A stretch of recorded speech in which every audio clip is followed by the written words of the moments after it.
Kontesti shumë vjeçar për pronën në lagjen Ortakol të Prizrenit ka hyrë në një fazë të re, pas aktgjykimit të fundit të gjykatës, e cila vendosi në favor të serbit dhe urdhëroi lirimin e pronës nga Fahim Hoti.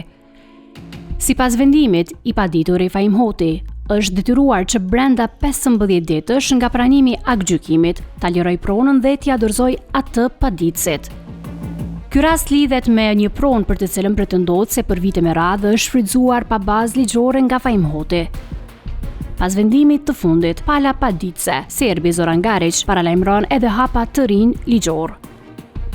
Avokati i tij, Florim Shefqeti, ka treguar se hapi i parë që do të ndërmarrin është paraqitja e një padie për kompenzimin e fitimit të humbur, me arsyetimin se gjatë viteve të shfrytëzimit të pronës pa bazë ligjore, paditësi është privuar nga përfitimet që do të mund t'i kishte realizuar. Këtë javë që kemi pranuar aktgjykimin, i cili ka aprovuar kërkesëpadinë e paditësit, duke detyruar të paditurin të liroj pronën. Normalisht do të pala që ne përfaqësojmë ka dy kërkesa.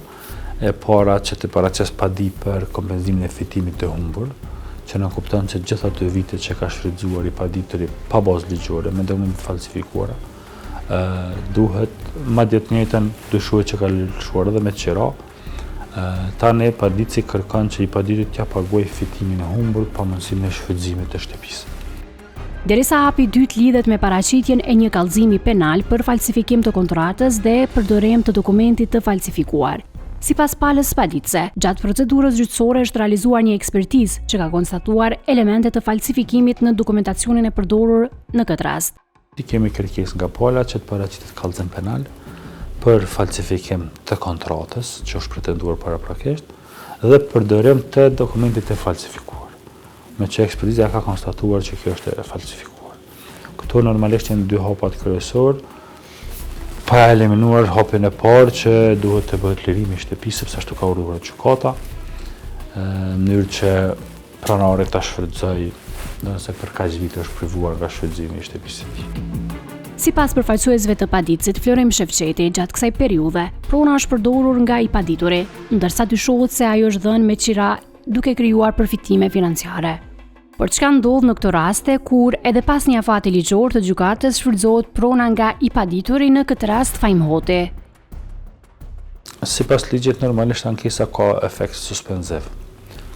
Por në aktgjykim që është detyruar i paditurit të liroj pronën, aty normalisht është ngarkuar edhe me shpenzime. Dhe çdo procedurë që vijon tutje, normalisht që krijon shpenzime të reja. Unë nuk shoh variant të mos lirimit të shtëpisë kur gjykata ka urdhëruar dhe mundësinë potenciale të iniciimit të procedurës penale. Por mbetet pala, sepse pala është ajo që vendos. Përveç që në seancën e fundit, kur jemi pyetur nga gjykata se a ka mundësi të marrëveshjes, ne kemi deklaruar që duhet bëhej lirimi vullnetar. Dhe normalisht pala që ne përfaqësojmë do të kërkonte fitimin e humbur.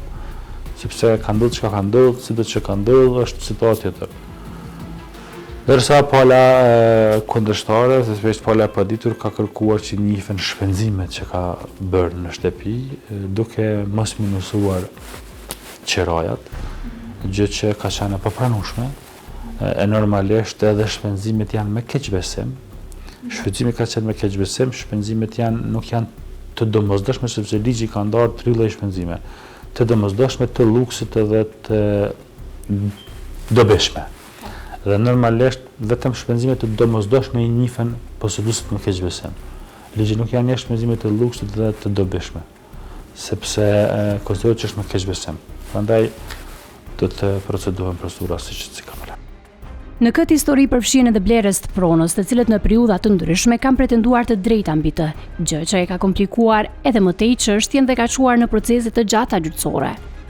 Saga gjyqësore për pronën në Ortakol pritet të vazhdojë edhe më tej, pasi procedurat e mundshme civile dhe penale mund ta zgjerojnë edhe më shumë këtë çështje që tashmë ka kaluar në disa faza gjyqësore.